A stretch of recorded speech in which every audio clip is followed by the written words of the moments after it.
Innal hamdalillah nahmaduhu wa nasta'inuhu wa nastaghfiruh wa na'udzu billahi min syururi anfusina wa sayyiati a'malina.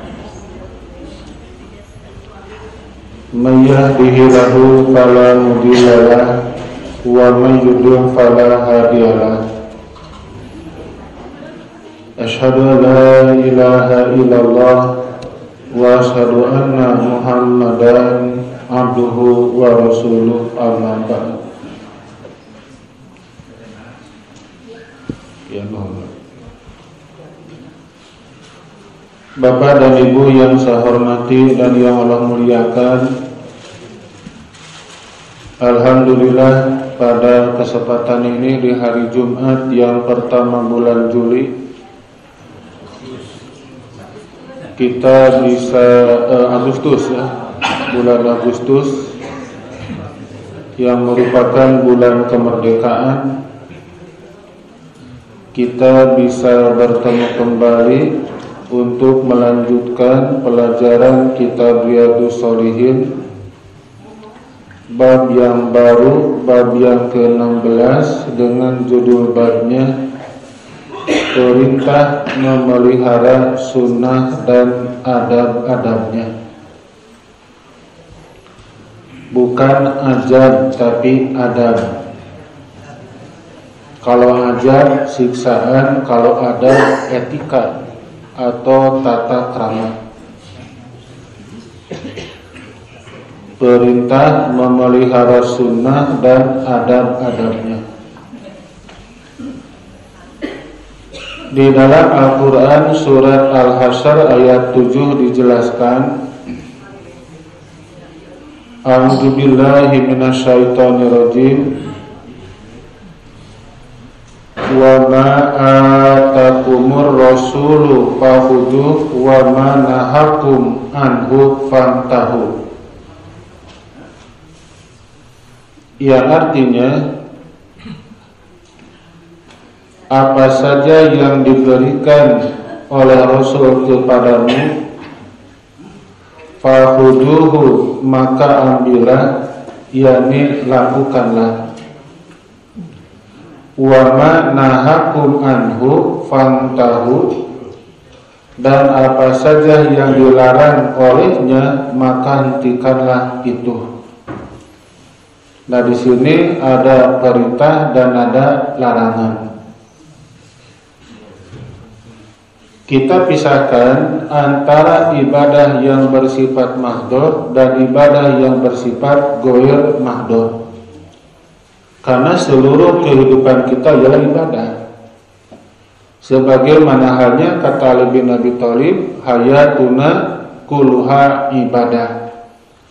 Semua hidup kami adalah ibadah. Tidak ada satupun yang ada di hadapan kita, di sekitar kita yang bukan ibadah. Itu ibadah semuanya. Bahkan orang yang sedang moyan pun itu merupakan bagian dari ibadah.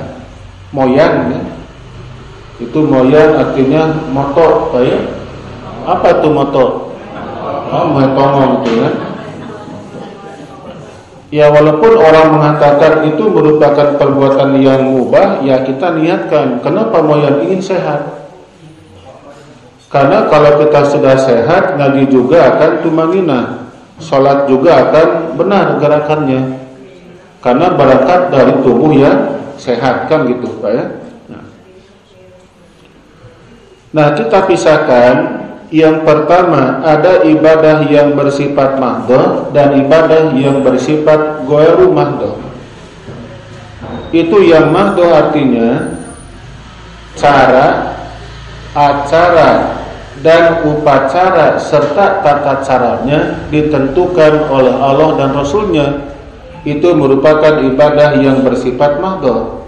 Seperti sholat, bagaimana cara takbir, apa yang dibaca, kemudian bagaimana cara ruku, apa yang dibaca, itu termasuk ibadah yang bersifat mahdhur.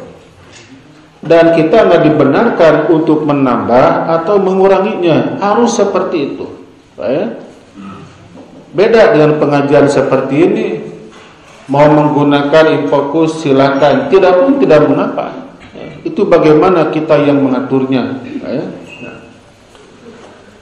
Di dalam kalimat yang pertama Al-Hasyr ayat yang ke-7, wa ma atakumur rasul fakhudhu, apa saja yang diberikan oleh Rasul kepadamu maka ambillah, laksanakanlah. Ini kaitan dengan bab ibadah yang bersifat mahdoh. Ibadah yang bersifat mahdoh itu yang kita amalkan tentu ada nilai ketika ada perintah. Tapi ketika tidak ada perintah dan kita mengamalkan dan dikasih label ini merupakan ibadah, itu yang salah. Bukan salah, itu benar itu kan, Pak ya? Nah, contoh begini, Pak. Beres sholat, salam kan ke kanan dan ke kiri. Assalamualaikum warahmatullahi. Assalamualaikum warahmatullahi. Alhamdulillah. Itu bersifat mahdoh. Apakah ada nggak riwayatnya yang menyatakan Rasul dan para sahabat ketika menutup salam dalam sholat mengucapkan kalimat pujian kepada Allah? Kan tidak pernah terjadi. Berarti ini orang telah menambahkan apapun yang tidak Nabi perintahkan dalam urusan ibadah. Allah atuh piragi anu kitu, ya itu kan pira, ya? Orang sudah mengatakan kaberianna mungkin ku cucuk ku tulang sapi nguning. Ku tulang nguning, panya kaberian pasti ku naon? Cucuk naon? Cucuk pedak gitu kan di kita mah. Nah, itu yang berbahaya, itu ibadah bukan urusan yang gede-gede, tapi yang cekek-cekek itu kan. Nah, maka itulah kalimatnya di sini kata Allah, wa ma atakumur rasul fakhudhu. Apa saja yang diberikan oleh Rasul kepadamu maka ambillah, laksanakanlah. Oh, ini perintah Nabi. Jangan kita melaksanakan apapun yang tidak diperintahkan oleh Rasulullah sallallahu alaihi wasallam. Karena ketika kita mengamalkan apapun yang tidak Nabi perintahkan, jangankan punya pahala, bahkan yang ada Allah tidak suka, Nabi juga membenci kepadanya. Berarti yang bersangkutan telah menganggap bahwa risalah yang Nabi bawa itu tidak sempurna. Apa buktinya? Dia telah berani menambah dan menambah. Nah, gitu kan Pak ya? Maka ambillah dan laksanakanlah, kata Allah yang Maha Kuasa. Lalu yang berikutnya, wa ma nahakum anhu fantahu, dan apa saja yang dilarang olehnya maka hentikanlah. Ini urusan yang bersifat duniawi ini. Urusan ibadah jangan kita beramal tanpa adanya perintah. Urusan luar ibadah yang bersifat mahdoh, Pak, silakan kerjakan selama tidak dilarang. Itu kita pisahkan, Pak ya. Saya akan ulangi. Urusan ibadah yang bersifat mahdoh jangan kita beramal tanpa ulangi. Jangan kita beramal tanpa ada perintah, tanpa ada dalil. Yang pertama itu. Yang kedua, urusan duniawi silakan kita bebas beramal selama tidak dilarang. Boleh nggak bapak ibu makan genjer? Boleh. Makan kangkung? Boleh. Halal haram? Ayat itu dalilnya. Tidak dilarang gitu ya. Moal aya dina Quran, kalian tidak boleh makan genjer, kalian tidak boleh makan kangkung, wa takuran segana kendalna 10 meter kendalna. Cukup ini yang dilarang. Ya, bangkai, daging babi, sembelihan yang tidak menyebut nama Allah dan darah yang mengalir. Luar dari sana silakan kalau mau. Kan gitu, Pak ya. Senang Pak Ustadz, bagaimana hukumnya kerupuk black? Terang kerupuk black? Terang halal. Mana dalilnya? Nah, ini orang tarang ngaji kan gitu, Pak ya. Urusan dunia silakan kerjakan selama tidak dilarang. Urusan ibadah jangan kita bekerja selama tidak diperintahkan, ya. Nah, itu penjelasan Al-Hasyr ayat yang ke-7. Sekarang An-Najm ayat 3 dan ayat 4. Wa ma yantiqu anil hawa in huwa illa wahyu yuha. Wa ma yantiqu anil hawa, ia tidak berkata-kata dengan kemauannya sendiri. In huwa illa wahyu yuha, melainkan apa yang dia katakan adalah wahyu yang diberikan kepadanya. Nah, maka wahyu ada dua macam, Pak ya. Wahyu ada dua macam. Satu,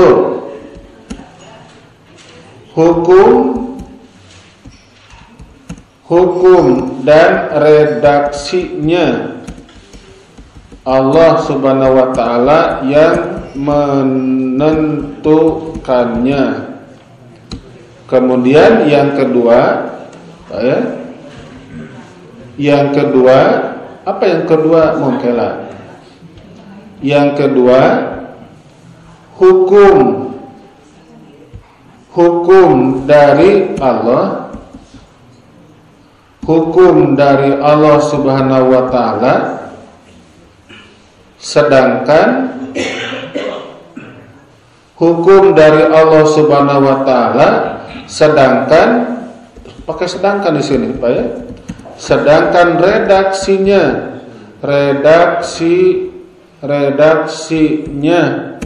dari Rasulullah Shallallahu Alaihi Wasallam. Ini merupakan bagian dari wahyu. Ini disebut dengan sunnah. Nah, sedangkan ini disebut dengan Al-Quran. Nah, gitu Pak bedanya, Pak ya.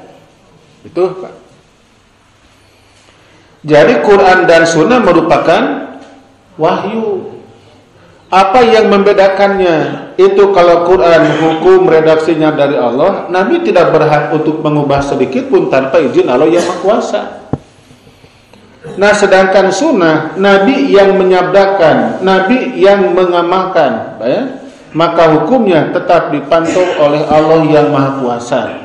Nah, itu kaitan dengan bab wahyu. Nah, maka itu semua kata An-Najm 3 dan 4, apapun yang diucapkan oleh Muhammad itu bukan merupakan kehendak dia sendiri, melainkan itu merupakan wahyu yang Allah telah berikan kepada Rasulullah Sallallahu Alaihi Wasallam, bukan dorongan kehendaknya. Jadi, Pak, kita juga sangat dianjurkan oleh Allah yang Maha Kuasa untuk melaksanakan bukan sebatas perintah Allah yang termaktub di dalam Al-Quran. Bahkan kita pun diupayakan melaksanakan apapun yang Nabi contohkan, maka muncul kata-kata sunnah.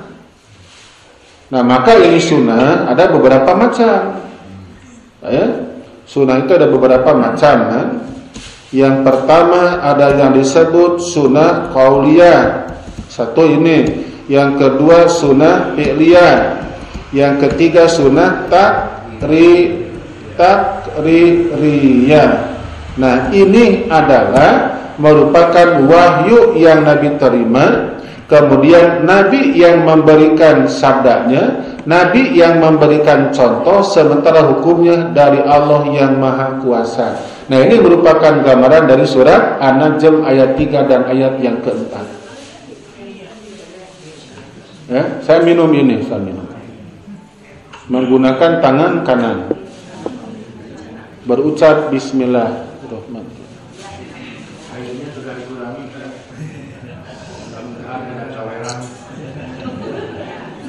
Alhamdulillah, pas ini.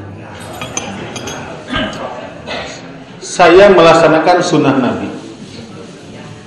Minum dengan tangan kanan, menyebut nama Allah. Dalam Quran kan tidak ada. Dalam Quran tidak ada. Ya. Nah, sehingga itu bagi orang yang beriman, tentu mereka dalam tindakan dan sikapnya tidak mungkin keluar dari wahyu yang Nabi terima. Mungkin dia merupakan isi Quran atau merupakan isi sunnah Nabi. Saya yakin Bapak dan Ibu tadi malam sebelum ke sini tentu berwudu ya, atau bertoharoh. Ada yang sholat tahajud, ada yang tidak. Nah itu masa tidak tuh siapa yang tidak kan? Ini beres tahajud masih kena banyak waktu ke sholat subuh baca Quran heula. Nah itu kan kita merupakan mengamalkan apa? Mengamalkan apapun yang Nabi wahyukan, apapun yang Nabi terima wahyu dari Allah yang Maha Kuasa.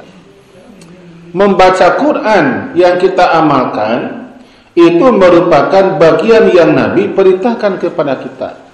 Kemudian kita sholat tahajud, itu pun merupakan bagian dari perintah Nabi kepada kita. Bahkan Allah ikut memerintahkan. Apa yang katakan itu? Allah berfirman, A'udzubillahi minasyaitonirrajim, wa minal laili fatahajjad bihi nafilatan lak, dan berikutnya. Kita bertahajud. Karena tahajud merupakan ibadah sholat sunat yang ternyata dimunculkan di dalam Al-Quran. Beda dengan syukur wudu, kemudian dengan rawatib. Dalam Quran tidak akan ada, tapi tahajud di dalam Quran dijelaskan. Hidup ingin dimuliakan oleh Allah, diangkat dari kita, maka peliharalah salat sunat malam, kata Allah yang Maha Kuasa. Itu kan Pak ya. Wa minal laili fatahajjad bihi nafilatan lak, dan dari sebagian malam maka bertahajudlah kamu sebagai ibadah tambahan buat kamu. Nah, apa manfaatnya? Asa ayat asaka rabbuka maqaman mahmuda. Besar kemungkinan Tuhanmu akan mengangkatmu ke derajat yang paling terpuji. Hidup ingin dimuliakan oleh Allah yang Maha Kuasa, maka peliharalah salat sunat malam. Itu merupakan janji Allah kepada kita. Maka Nabi tidak pernah meninggalkan salat sunat tahajud. Kita juga sama Pak ya, tidak pernah gitu kan. Tidak pernah meninggalkan, maksudnya kan gitu. Wa ma yantiqu 'anil hawa in huwa illa wahyu yuha. Ia yakni Muhammad itu tidaklah berkata-kata dengan kemauannya sendiri. Itu tiada lain kecuali wahyu yang diwahyukan kepadanya. Mana yang membedakannya? Maka Nabi kan berucap, ini merupakan firman Allah, ini merupakan sabdaku kan. Ada yang dia bukan merupakan firman Allah, dia juga bukan merupakan sabda Rasul yang bernama Muhammad, tapi dia merupakan dorongan syahwatnya, ditegur oleh Allah. Buktinya apa? Ya Nabi telah mengharamkan makanan yang Nabi sukai. Apa penyebabnya? Karena dengan ini minuman dan makan ternyata mengundang kecemburuan isi-isi yang lain, kan gitu Pak ya? Jadi suatu ketika Nabi kan kilir ya, beda kilir dengan terkilir itu kan. Kilir, tahu nggak kilir Pak? Tahu nggak kilir? Apa kilir teh? Lan? Kilir ya. Dia sedang pada kilir heula kanu anom misalnya gitu kan. Membagi waktu kepada siapa? Pada istri. Di sini berapa orang yang suka kilir, ada enggak? Lan? Ada? Lan? Kabur kolot itu. Nabi kilir, Pak ya, membagi. Nah, suatu ketika itu Nabi telah berkunjung ke rumah Hafsah, kan? Telah. Yang dijapri ku Aisyah. Dijapri kalau sekarang kan? Cek Nabi tos sumping teu acan. Can nah wayah kieu sebenarnya. Ke bakabur di cenah ka abdi atau di kitu mah, rupina mah. Nah gitu kan. Itulah bahasa saya kurang lebih begitu, Pak ya. Nah itu Nabi ketika itu sangat betah berkunjung ke rumah Ummu Habibah, karena beliau diberikan minuman yang sangat ya nikmat lah, Nabi sangat hobi kepadanya. Nah lalu Aisyah bersama Hafsah bersepakat untuk ngebaudan. Terang baud punya. Jadi ada baud, ada baud, beda kan? Senangkan mas senace lamun Nabi kade orang ditanya antep senalah. Ya siap, deal gitu kan. Nah itu benar saja terjadi, Pak. Begitu Nabi berkunjung ke rumah Hafsah, Hafsah tidak pernah menyapa, Aisyah juga sama, membiarkannya. Maka Nabi berpikir, kenapa seperti ini? Oh, karena aku tadi diam di rumah Ummu Habibah cukup lama. Apa penyebabnya? Oh, ini minuman penyebabnya dan makanan yang melezatkan. Maka Nabi bersabda kepada dua orang istrinya, kepada Aisyah dan kepada Hafsah, hari ini aku haramkan anggur, kata Nabi. Itu anggur halal haram? Halal, Pak ya. Tapi kenapa Nabi sampai berani mengharamkan? Karena Nabi ingin membahagiakan hati istri-istrinya. Sampai beliau berani mengharamkan yang Allah halalkan. Tak sampai kaki itu, Bu, suami mah. Ya. Demi cinta kepada istri sampai berani mengubah hukum Allah. Hebatnya itu ibu, aduh. Sakti kan ditunggunya. Lihat ini ibunya biar ibu lebih jelas keterangannya, kita lihat di dalam Quran surat apa barusan nih Pak? Surat At-Tahrim ya. At-Tahrim nomor suratnya 66 kaliwat tentunya. Ini kan 66, kita lihat ayat 1 sampai ayat yang kedua saja, Pak ya. Ini ya. Ini yang dipanggil kan bukan ya Muhammad. Tapi apa panggilannya? Ya Nabi. Bukan ya Nabi salam alaika, bukan itu. Ya ayuhan nabiyyu, wahai seorang nabi, wahai nabi, lima tuharrimu ma ahalallahu lak. Mengapa kamu mengharamkan apa yang Allah halalkan bagimu? Tidak layak untuk seorang nabi sampai berani mengubah hukum Allah yang Maha Kuasa. Tugas kamu apa? Menyampaikan wahyu Allah, menyampaikan apapun yang kami wahyukan dalam bentuk sunnah kamu. Ini bahkan berbalik, Pak, mengubah hukum Allah yang Maha Kuasa. Maka panggilannya ya ayuhan nabiyyu, wahai nabi, bukan ya Muhammad. Nabi panente, bukan manusia biasa. Merupakan manusia pilihan Allah yang Maha Kuasa. Lima tuharrimu ma ahalallahu lak. Mengapa kamu mengharamkan apa yang Allah halalkan bagimu? Tabtagi mardota ajwaji. Kamu mencari kesenangan hati istri-istrimu. Oh, Pak. Jadi kenapa Nabi mengubah hukum Allah yang haram menjadi haram?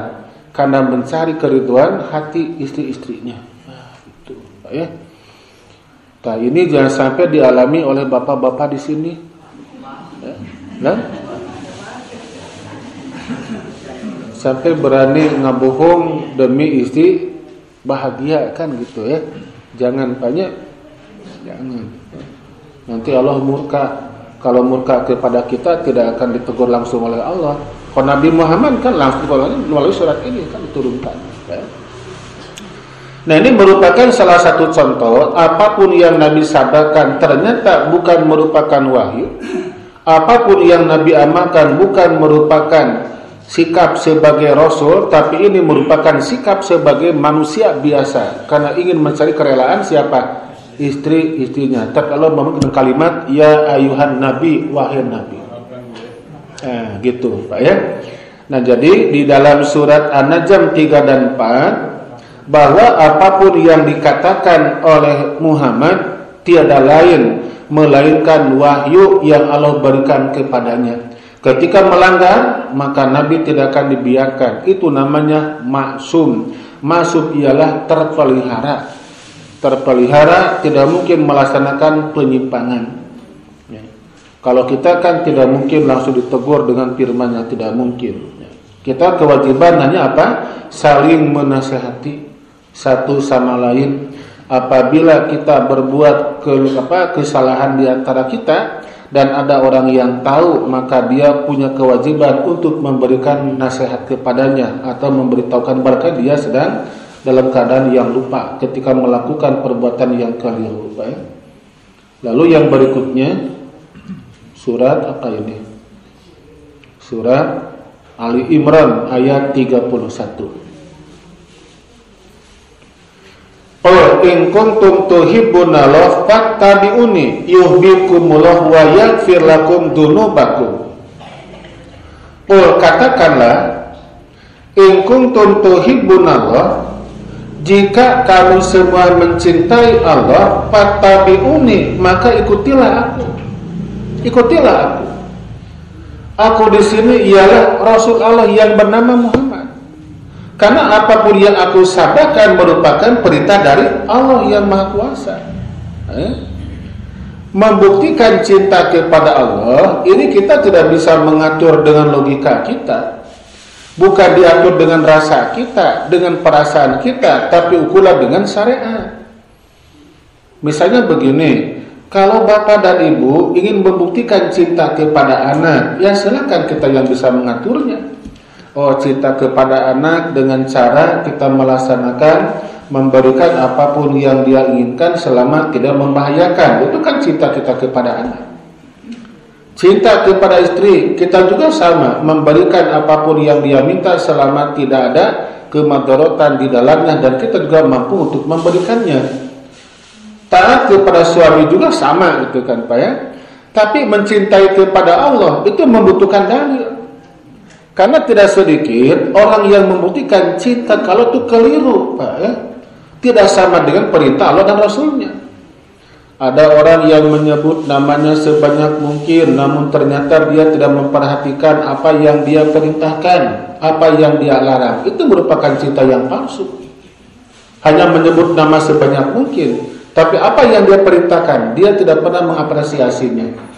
Itu merupakan cinta yang keliru. Bukan cinta yang sejati, tapi cinta yang palsu seperti itu.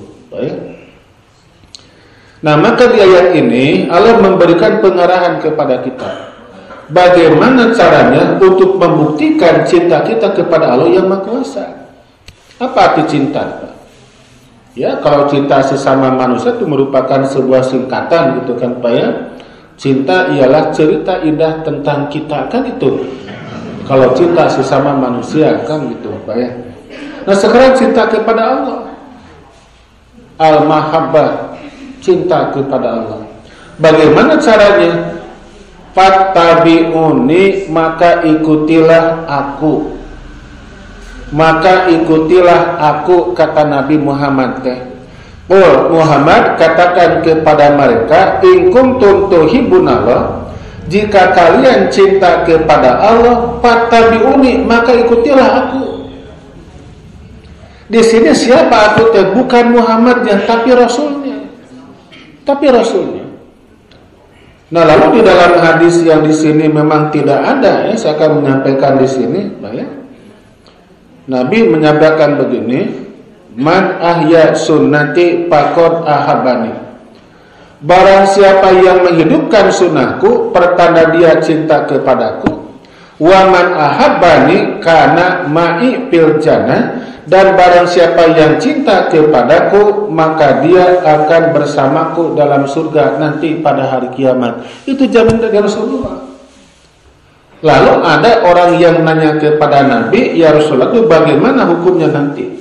Ada beberapa kelompok yang mencintai kelompok yang lain. Itu sementara mereka tidak pernah bertemu. Maka kata Nabi, kaum yang tadi nanti akan bersama dengan kaum yang mereka cintai pada hari kiamat.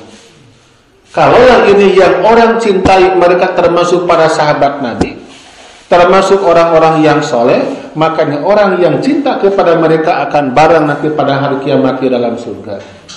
Demikian pula, ketika di antara kita cinta kepada, kita merupakan penganut Coldplay, kita penganut Blackpink misalnya teh, ya, maka ingat bahwa nanti pada hari kiamat kita akan ikut bersama orang yang kita cintai.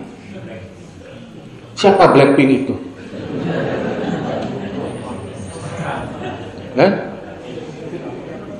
Atau Coldplay, ya? Apa Coldplay?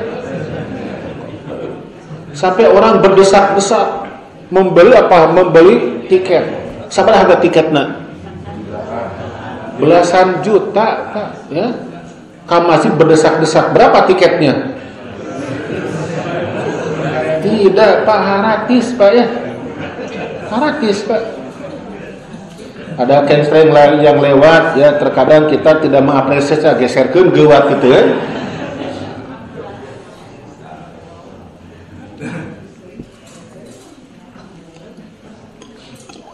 Jadi kita jangan mudah mencintai satu kelompok selama belum tentu bagaimana perilakunya, bagaimana akhlaknya. Cintailah orang-orang yang soleh, cintailah orang-orang yang beriman dan bertakwa, karena nanti pada hari kiamat kita akan bersama dengan orang yang kita cintai. Betul Pak ya? Geningan senang Asia tidak bareng dengan Fir'aun pada hari kiamat. Walaupun dia cinta kepada Fir'aun, ya karena dia memohon kepada Allah. Asia akan memohon kepada Allah, ya Allah, selamatkanlah aku dari amalan Fir'aun dan kaumnya. Berarti jangan sampai nanti aku bersama Fir'aun di mana ngerebak di neraka. Mohon kepada Allah yang Maha Kuasa. Sampai ada sahabat yang bernama Rabi'ah bin Ka'ab al-Aslami. Dia merupakan sahabat Nabi yang dia telaten, itu rajin, ya. Ketika Nabi akan berwudu, disiapkan air wudunya. Ketika Nabi akan pengajian, disiapkan perangkat untuk pengajiannya dan diberikan susu kambing, kan gitu Pak ya. Kalau sekarang tuh susu kambing ya, dulu kan susu unta, meureun gitu. Nah, Nabi merasa tertarik dengan sikap sahabat ini. Maka Nabi menawarkan, "Sal, mintalah kepada aku." Ini merupakan penawaran yang tidak pernah Nabi berikan. Kepada Abu Bakar tidak Nabi berikan. Kepada Umar apalagi. Tapi Nabi berikan kepada sahabatnya yang ini, yang bernama Rabi'ah bin Ka'ab al-Aslami. "Sal, mintalah kau kepada aku." Ini kesempatan yang sangat berharga. Maka Rabi'ah menjawab, "As'aluka murafaqataka fil jannah." Ya Rasul, saya minta kepada Tuhan agar hidup berdampingan bersama Tuhan di dalam surga. Wah, hebat sampai begitu Pak permintaannya. Coba kalau kita masih hidup sejaman dengan Nabi dan Nabi menawarkan kepada bapak dan ibu, "Bu, mangga ibu hoyong nanyungkeun ka abdi." Ibu minta apa kepada Nabi? "Ya Rasulullah, jadikan aku istri Nabi yang kesekiannya." Oh jangan, kadang kan punya suami ya. Tak boleh itu, nah. Atau kepada bapak, "Pak, silakan bapak minta apa kepada saya?" Apa yang bapak sampaikan kepada Nabi? Apakah bapak akan minta unta merah? Meminta kebun kurma yang ratusan hektar? Atau meminta apa kepada Nabi? Yang terpikir dalam Rabi'ah bukan itu yang dia sampaikan, tapi apa? "As'aluka murafaqataka fil jannah." Ya Tuhan, saya minta kepada Tuhan agar aku bisa hidup berdampingan bersama Tuhan dalam surga. Nabi masih menawarkan, Pak. Ada nggak yang lainnya? Oh tuh, aku menjawab, hanya itu yang aku minta kepada Tuhan. Maka kata Rasulullah, "Pak ini ala nafsika bikasati sujud." Kalau demikian bantulah aku untuk diri kamu dengan cara apa? Menghidupkan sunnah-sunnahku. Menggunakan kalimatnya memperbanyak sujud, maksudnya menghidupkan sholat sunnah. Banyak itu sholat sunnah. Ada syukur wudu, iftitah, tahajud, rawatib, tahiyatul masjid, kemudian istisqa, istihoroh, gerhana bulan, gerhana matahari, Idul Adha, Idul Fitri, duha. Itu merupakan macam-macam sholat sunnah. Terkadang orang lupa tahajud, dia melaksanakan sholat sunnah tobat. Sampai ada pertanyaan, "Pak Ustaz, saya tidak keburu melaksanakan sholat tahajud karena mepet waktunya. Maka saya memanfaatkan waktu yang singkat untuk sholat sunat tobat berjumlah 2 rakaat." Nah ini kan merupakan korban impor dari gurunya seperti itu. Pak ya? Apakah memang ada tentang perintah sholat bahkan pakai nama sholat sunat tobat? Ada itu riwayatnya? Tidak ada riwayatnya, tidak ada. Itu taubat kan dari kalimat taba yatubu taubatan. Apa maknanya? Arju ilal haq, kembali kepada yang benar. Itulah merupakan kalimat di taubat yang tadi. Melaksanakan taubatan nasuha, ya kita ingat dalam diri kita. bahwa hari ini dan berikutnya saya berjanji kepadamu Rabb tidak akan melakukan perbuatan yang menyimpang lagi. Itu merupakan inti dari taubatan nasuha. Tidak ada kata-kata salat taubat, tidak akan ada. Kenapa tuh mereka melaksanakan? Yaitulah ilmu yang diterimanya dari gurunya seperti itu. Silakan laksanakan salat sunat taubat, salat sunat hajat, salat sunat tasbih dan sebangsanya apa ya? Dan masih banyak salat sunat yang jelas keterangannya, masih banyak yang belum kita amalkan semuanya. Apakah kita sudah bisa nggak mendawamkan, mengkontinukan salat sunat rawatib? Ya mungkin ada yang biasa mendawamkan, juga ada yang belang betong gitu kan? Atau tahajud Pak, apakah kita masih siap nggak untuk mendawamkan Pak? Bahkan kita menjanjikan pada diri kita sendiri, saya akan berusaha tidak akan meninggalkan satu malam pun tahajud. Pernahkah kita seperti itu? Jadi ulah genting tahajud terberang peting hungkul itu kan? Tongjung berang ya. Nah, maka di hadis di ayat ini, qul in kuntum tuhibbunallah fattabi'uni. Muhammad, katakanlah kepada mereka, jika engkau semua mencintai Allah, fattabi'uni, maka ikutilah aku. Maksudnya apa? Hidupkanlah apapun yang menjadi percontohan dari Rasulullah sallallahu alaihi wasallam. Nah, maka dampaknya yuhibbukumullah, Allah akan cinta kepada kamu. Allah akan cinta kepada kamu. Maka betapa rindunya kita kan? Kita sering menyebut nama Allah, kita juga cinta kepada Allah. Apa buktinya? Menghidupkan sunnah Nabi. Kita kan rindu kepada Allah. Bahkan mungkin ya pernah muncul dalam doa Bapak dan Ibu, termasuk dalam diri saya, ya Rob, kapan hamba bisa bertemu denganmu? Bukan ingin mati, bukan. Tapi sudah rindu, ingin menatap wajah Allah yang Maha Kuasa. Misalnya ibu punya suami yang sangat dicintai, saya yakin ya, cinta kepada suami. Kemudian dia bertugas keluar pulau sampai bertahun-tahun lamanya. Tidak ada video call belum musim ketika itu. Kemudian ada berita bahwa suami ibu yang sangat dicintai akan pulang dari perantauannya setelah 10 tahun mengembara, mencari sebongkah berlian. Bukan sesuap nasi lagi. Karena sesuap nasi cukup di sini juga ada. Ini mah sebongkah berlian gitu kan. Pulang dari sana 10 tahun baru menatap wajah suami. Ibu rindu tidak? Bu melihat saya ngejawab Bu. Sehingga anu ragu ke suami itu ibu kumah. Kan? Lah anu gengsi sagala nanti. Meni heubeul ngejawab nanti. Mikir heula gitu kan nya. Mikir dari untuk sedangnya. Henteu saudara Ustaz. Oh berarti itu cintanya tidak sejati cintanya. Ya. Nah, Allah merupakan zat yang wajib kita cintai. Kapan kita bertemu dengan Allah? Pak ya, belum pernah kita bertemu dengan Allah. Dan nanti kita akan melihat wajah Allah. Itu merupakan kenikmatan yang sangat luar biasa. Ketika penghuni surga mereka bisa bertatap muka dengan Allah yang Maha Kuasa. Itulah merupakan kenikmatan level tertinggi. Ketika ahli surga mereka bisa melihat wajah Allah yang Maha Kuasa. Wujuhu yawma idin nadirah ila rabbiha nadirah. Banyak wajah yang berseri nanti pada hari kiamat karena mereka menatap wajah Allah dengan sesungguhnya. Oh, begini. Jangankan menatap wajah Allah, bahkan bertemu dengan Rasul pun nanti pada hari kiamat merupakan kejadian yang sangat membahagiakan kepada orang-orang yang beriman dan bertakwa. Misalnya bapak dan ibu begitu merindukan ingin bertemu dengan Prabowo. Ya. Suatu ketika bertemu dengan Prabowo, bahagia enggak bapak dan ibu? Nah, kalau ini ragu saya memaklumi. Ya. Tuh, ya.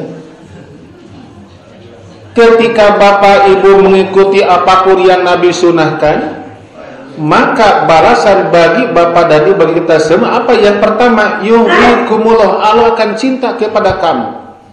Dan yang keduanya, wa yaghfir lakum dunubakum, dan pasti Allah akan mengampuni segala dosa-dosa kamu. Ini merupakan manfaat dari apa? Mengikuti apapun yang Nabi sunahkan. Ya.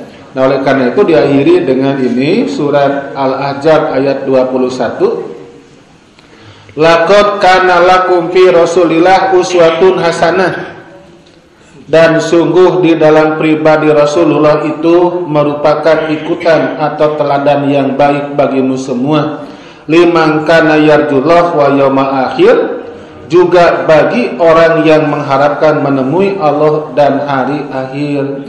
Maka dengan ayat ini, apapun yang Nabi perintahkan dalam ibadah itu merupakan contoh yang paling baik. Kenapa orang mencari-cari tentang bab mazhab, mencari contoh ibadah ulama-ulama? Udah kita kembali kepada siapa? Kepada Rasulullah. Kenapa orang sampai menambahkan? Apakah dia tidak merasa cukup dengan yang Nabi contohkan? Islam telah sempurna, Pak. Tidak ada satupun yang Allah lewatkan. Tidak akan ada. Mulai dari sholat, kemudian zakat, haji, sedekah, enggak ada satupun yang terlewatkan. Telah sempurna semuanya. Kenapa orang menambahkan? Oh, berarti orang ini telah menganggap bahwa yang Nabi bawa itu ternyata belum sempurna, belum utuh. Buktinya apa? Menambahkan. Contoh tentang bab menambahkannya. Ketika ada orang yang meninggal dunia, apa yang Nabi contohkan? Apa yang Nabi perintahkan? Ketika Ja'far wafat, apa yang Nabi sampaikan kepada para sahabat? It'amu ta'aman li ali Ja'farin. Bikinkanlah makanan, kirimkan kepada Ja'far. Itu yang Nabi perintahkan. Di kita bukan begitu. Ada orang yang wafat, keluarganya hajat, konang tetangga. Itu kan merupakan acara yang baru. Berarti setelah langsung ini merupakan tambahan-tambahan dari yang pernah Nabi sabdakan dan perintahkan kepada para sahabat. Logikanya bahwa orang yang menuduh bahwa hukum yang Nabi bawa itu belum sempurna. Bukankah kata ayat ini, laqad kana lakum fi Rasulillah uswatun hasanah liman kana yarjullah wa yaumal akhir, dan sungguh telah ada buat kamu contoh yang baik. Pada siapa? Pada diri Rasulullah, bagi orang yang berharap bertemu dengan Allah dan pada hari kiamat nanti. Pak ya, cak sakitu heula Pak yang bisa saya sampaikan, Pak ya, urang cirian sampai di sini. Ada pertanyaan silakan. Iya, mangga. Iya, Bapak dan Ibu yang saya hormati dan yang Allah muliakan, itu saja yang bisa saya sampaikan pada kesempatan ini. Insya Allah nanti di Jumat yang mendatang ya, kita akan lanjutkan pembahasan bab ini. Masih ada satu ayat ya, satu surat An-Nisa 59, tapi ini kalau saya bahas tidak mungkin cukup sampai 15 menit ya. Jadi ini saya akan tamukan insya Allah di Jumat ketiga yang akan datang saja. Dari bahasan yang tadi kita simak bersama, mudah-mudahan menjadi ilmu yang bermanfaat, dan semoga Allah senantiasa menanamkan dalam jiwa kita, menanamkan dalam hati kita kecintaan kita kepada Allah dan Rasulnya, dan paling tidak kecintaan kita kepada orang-orang yang soleh. Karena kita nanti akan bersama dengan orang-orang yang kita cintai pada hari kiamat, maka muliakanlah, cintailah orang-orang yang soleh. Itu saja. Assalamualaikum warahmatullahi wabarakatuh.